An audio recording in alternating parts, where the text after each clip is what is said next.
Keep them hands clapping for your next comedian. Give it up for Eddie Ortiz.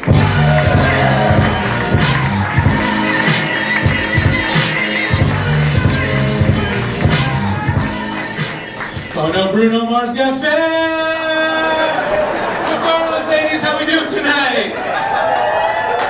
I know you just got excited to tell your friends that you're about to see that little fat kid from Modern Family do jokes. But my name's Eddie Ortiz. You guys, I had a crazy week. This is a true story. I did a lot of drugs. I spent a lot of money. I hung out with a bunch of fine honeys. Anybody been to the ER recently? Anybody? Yeah, I'm at the age now where I went to the doctor and I was like, I got a little tummy ache. And they're like, you're gonna stay for 5 days. You have platinum insurance. I like going to the hospital in the South. It's different in the South, right? I like going here because I always tell the doctors, it would be really nice to die surrounded by white people. I don't know, maybe they're gonna get me in, right? You guys, I'm originally from Los Angeles. I moved to the South about 15 years ago, because I'm a masochist, I guess. The thing that I didn't realize that was going to be so difficult about living in the South is being all my white friends' only black friend. Especially when you're Mexican. And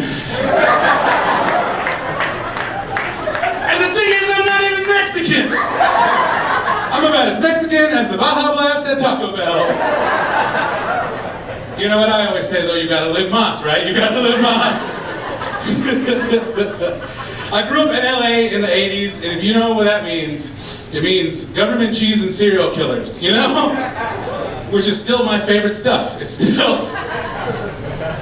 Yeah, my mom tried really hard, right? She came from another country, and like, we only had 7 channels on the TV, and she didn't speak English, but she would try, right?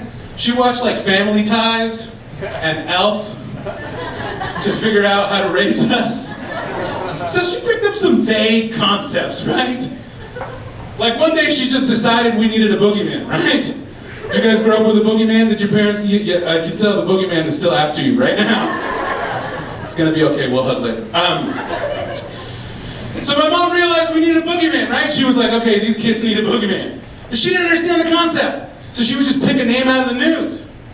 So at night, she would come in my room, look me dead in the eyes and go, hey, if you leave your mic outside, Richard Ramirez is gonna come and take it. Now, if you don't know who Richard Ramirez is, he's a world famous serial killer named the Night Stalker. It's a great documentary on Netflix. Yeah, you guys, I work out. I work, anybody else? Anybody else here? I work out to stay in this shape. In this shape! I look like a turkey leg from the Renaissance Fair. You know what I'm talking about, right? I'm brown, I'm crispy, I'm more than likely to be found in some sort of awkward white girl who made a velvet dress out of drapes. Love a white girl. White people, can I ask you some stuff since you got me surrounded? Listen, when I say white people though, I'm not talking about you guys. I can see your shoes. I'm talking about rich white people. You cute. What's up, baby? Is it just me, or does it seem like white people who get murdered have a lot of home videos? Or is Forensic Files just racist? My parents didn't take enough videos of me to make a decent Daylight episode. Which sucks, because I've always wanted to be serial killed. You guys, stand-up is hard.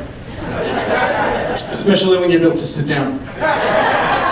But I love you. My name's Eddie Ortiz. Let's get your house back up here.